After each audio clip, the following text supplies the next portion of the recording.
आज कि अब आप ही मेरे गुरु बन जाइए ना, क्योंकि भव सागर से पार होने के लिए इस संसार में गुरु का होना अति अनिवार्य है। और गुरु जी आप ही मेरे गुरु बन जाएं। सो आज संत नारद को ध्रुव जी महाराज ने अपना गुरु बनाया है। नारद जी ने और ध्रुव के कानों में गुरु मंत्र दिया, बेटा ओम नमो भगवते वासुदेवाय। इस मंत्र का जाप करना और सुनो, आज ही वृंदावन चले जाओ। वृंदावन में जाना और यमुना नदी के किनारे भगवान का भजन करना। लेकिन पुत्र भजन करते हुए कुछ बातों का स्मरण रखना। बोले क्या? कि भजन करते हुए सबसे पहले तुम्हें जितेंद्रिय बनना है। तुम्हें सबसे पहले आसन को जीतना होगा, फिर उसके बाद रसना को जीतना है, यानी कि रसना को, जिह्वा को। आपने जाना होगा कि रसना, कि तुम्हें अपनी जीभ पर कंट्रोल करना होगा, नियंत्रण करना होगा। इन दो चीजों को तुम जान लेना तो ही गोविंद को पा पाओगे। सबसे उत्तम साधन है जितेंद्रिय बनना है। तुम्हें आसन को जीतना है और जिह्वा को, रसना को जीतना है। वन में चले जाइए। और तो वन में चले गए ध्रुव जी महाराज की, और भजन का पहला महीना प्रारंभ हो गया। क्या करते हैं? 3 दिन के बाद भोजन करते हैं और भजन कर रहे हैं।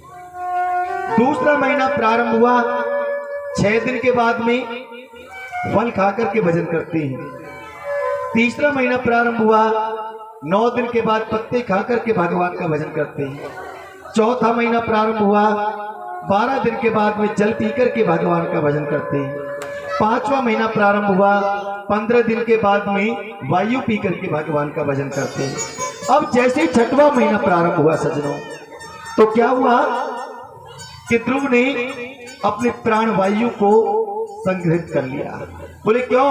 क्योंकि भजन के जो 5 महीने गए उनमें ही भक्ति का प्रचार प्रसार इतना ध्रुव के हृदय में उमड़ा कि भगवान की वही दिव्य झांकी जिसको प्राप्त करने के लिए ध्रुव आए हैं, वह ध्रुव के हृदय में समाहित हो गई, प्रकट हो गई। उसके दर्शन कर रहे हैं और दर्शन करते हुए और भगवान का भजन कर रहे हैं। शरीर का मान न रहा, अब अपनी प्राणवायु को जैसे संग्रहित किया, संपूर्ण ब्रह्मांड की प्राणवायु खिंचाई।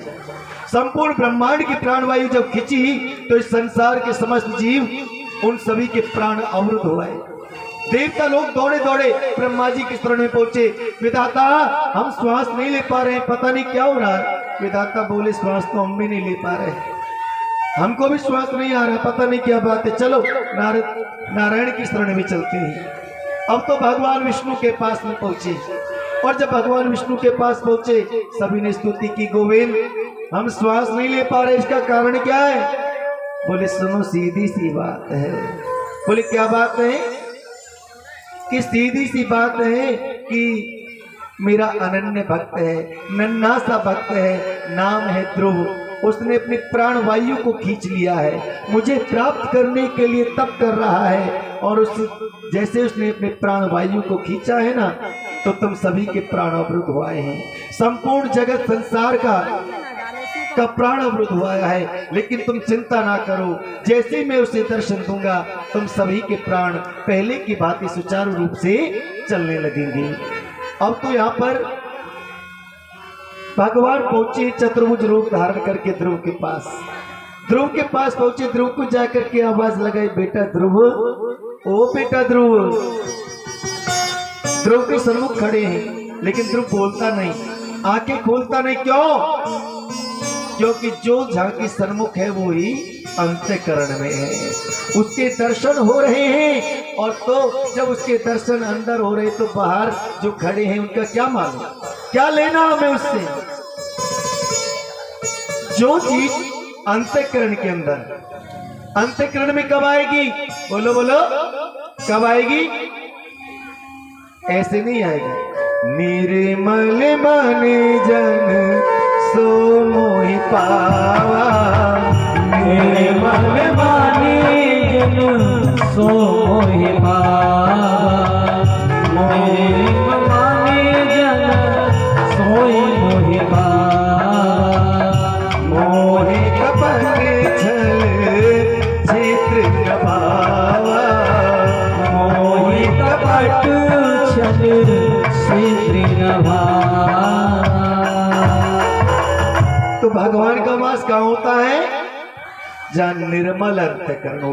5 वर्ष का बालक है, निर्मल तो वैसे ही है, लेकिन 5 महीने की और भजन ने उसको इतना निर्मल कर दिया कि उसका अंतःकरण सुंदर मंदिर बन गया। इसीलिए तो बार बार कहता हूँ ना, निर्मल अंतःकरण को करना है तो जिह्वा से, मुख से बोलो और कर्म में भी लाओ। आचार्य श्री सुखदेव जी कहते हैं, राजन भगवान बोले कैसा भक्त है, मैं बाहर इतनी देर से खड़ा हूँ, मुझे प्राप्त करने के लिए भजन कर रहा, लेकिन बार बार बोलता हूँ, ये कुछ बोलता क्यों नहीं, आंखें खोलता क्यों नहीं? सो इन दोनों को देख करके ना यहाँ पर देवताओं की हंसी छूट गई। देवता खड़े हैं, उधर आचार्य सुखदेव की हंसी छूटी, सुखदेव की हंसी को देख करके परीक्षित की हंसी छूटी, और परीक्षित की हंसी को देख करके संत समाज की हंसी छूट पड़ी। बोले क्यों? इसलिए कि यहाँ पर भगवान जब सन्मुख आ गए तो देवता सोचने लगे ऐसा मौका यदि हमें लग जाता ना तो हम